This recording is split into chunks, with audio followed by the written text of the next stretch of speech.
अस्सलाम वालेकुम फ्रेंड्स, मैं हूं आपका दोस्त हाफिज़ शाहिद और आप देख रहे हैं टेक्निकल जोन। दोस्तों, आज मैं आपको बताऊंगा कि HP एलीट X2 1012G1 जो है उसके लैपटॉप अक्सर ख़राब हो जाते हैं, उनके कीबोर्ड ख़राब हो जाते हैं, माउस काम करना छोड़ जाता है, लाइटें ब्लिंक करना शुरू हो जाती हैं। तो मैं आपको बताऊँगा कि इसको रिपेयर कैसे कर सकते हैं। काफ़ी तजर्बे के बाद मैंने ये एक कीबोर्ड इसको रिपेयर करने की काफ़ी कोशिश की है। तो ये मैं भी आपको दिखाने लगा हूँ कि मैं इसको कैसे कर रहा हूँ। सबसे पहले आपने इसको उल्टा करके और इसकी जो ये बैक साइड पे जो ये शीट है इसको ना उतार लेना। ये ऐसे पकड़ेंगे ऐसे उतर जाती होती है, ये इजीली खुल जाती है। और उसके बाद ये देखें, ये स्ट्रिप होती है जो ये कनेक्ट कर रही होती है ऊपर वाले इस हिस्से को इस नीचे वाले कीबोर्ड के साथ, ठीक है। तो इसमें ये होता है कि ज़्यादा इसको फोल्डिंग कर करके जिसकी वजह से ना फोल्डिंग करते हैं जिसकी वजह से ये टूट जाती है। तो मैंने अब इसको ऐसा किया है कि मैंने अब इसको रिपेयर करने की कोशिश कर रहा हूँ। मैंने इसके लिए यूज़ किया है जी ये सर्जिकल ब्लेड नंबर 15 है। वैसे आप 11 भी यूज़ कर सकते हैं, मैंने 11 ही लेना था मगर 11 मुझे मिला नहीं, तो मैंने 11 नंबर ही यूज़ किया है। ये ब्लेड होता है, ये ब्लेड की शेप है, ये आपने ब्लेड यूज़ करना है, ठीक है। तो मैंने इसके थ्रू इसको यूज़ किया।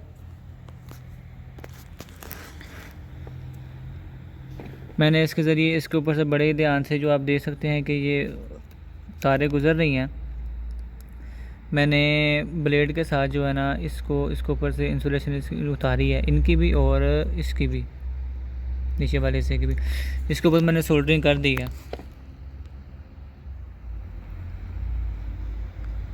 इसको मैंने सोल्डरिंग कर दी है। अभी इसके ऊपर सोल्डरिंग करनी रहती है, नीचे वाले हिस्से सोल्डरिंग करके, और इसके बाद इसके ऊपर मैं जंपर वायर के साथ इसके साथ जंपर लगाऊंगा। और इसके लिए मैंने ये पेस्ट यूज़ की है। ब्रोज़ा यूज़ नहीं करना, ब्रोज़ा ब्लैक हो जाता है, और आपने ये पेस्ट यूज़ करनी है। इसको इंसुलेशन उतार के इसके ऊपर मैंने पेस्ट को ऐसे इसके ऊपर पेस्ट किया, पेस्ट को पेस्ट किया इसके ऊपर तो पेस्ट करने के बाद मैंने कावी के साथ इसके साथ मैंने ऊपर सोल्डरिंग कर दी है। और बाद में इसके साथ इसके ऊपर मैं वायर के साथ जंपर लगाऊंगा, जॉइंट्स लगाऊंगा। और उसके लिए आपने यूज़ करनी है रिंगर, जो होता है ना, जो स्पीकर होता है, जो मोबाइल के स्पीकर होते हैं अक्सर ख़राब होते हैं, हैंड फ्री का स्पीकर होता है वो ख़राब हो जाता है। इसके लिए मैं हैंड फ्री का जो स्पीकर है वो उसके रिंगर के जो वायर है वो मैं यूज़ करूँगा। कोई ये काफ़ी बारीक काम है, बारीक वायर में बारीक वायर यूज़ करूँगा। और मोटी जो जहाँ पर ये मोटी तारें भी कुछ आपको नज़र आ रही होंगी, ठीक है, ये वाली ये मोटी है, और इसके बाद ये दो तीन मोटी हैं, इनके लिए मैं थोड़ी सी मोटी वायर यूज़ कर लूँगा ताकि इसको थोड़ी सी मजबूती मिल जाए, ठीक है फ्रेंड्स। देखिए फ्रेंड, मैंने इसके ऊपर सोल्डरिंग करके और साथ में जंपर वायर्स लगा दी हैं। अब इनको मैं आपस में कनेक्ट करूँगा जैसे लाइन से, ठीक है। कनेक्ट करने के बाद मैं आपको अभी वीडियो दिखाता हूँ कि कैसे काम वर्क करता है। देखिए फ्रेंड्स, मैंने इसको रिपेयर कर दिया है, और रिपेयर करने के बाद आप भी देख सकते हैं कि कितना माशाल्लाह फर्स्ट क्लास चल रहा है। माउस भी इसका ओके हो गया है और इसका कीबोर्ड भी ज़बरदस्त चल रहा है। देखें,